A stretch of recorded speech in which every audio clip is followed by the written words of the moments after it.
نے خواب میں سانپ دیکھا، لاہور پڑھ کے تھوک دو اور اس کا ذکر کسی. دیکھو نا، جب کوئی برا خواب آئے ہمیشہ یاد ہے رکھو کہ اگر خواب جھونک میں آئے یا نیند میں آئے تو حضور نے فرمایا ہے کہ بائیں طرف 3 دفعہ تھوک دو اور 3 دفعہ پڑھو لا حول ولا قوت الا باللہ العلی العظیم، اور اس کے بعد یہ خواب کسی کو بیان نہ کرو تو کچھ بھی نہیں ہوگا، کوئی نقصان نہیں ہوگا.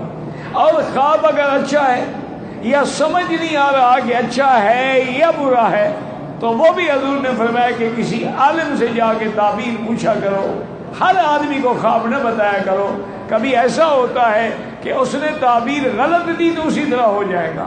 چونکہ رویا علی رجل طائر، خواب کی تعبیر ایسے ہوتی ہے جیسے پرندے کے پاؤں پہ دانا رکھا ہو کہ پرندے نے پاؤں اٹھایا اور دانا گر گیا. واللہ اعلم.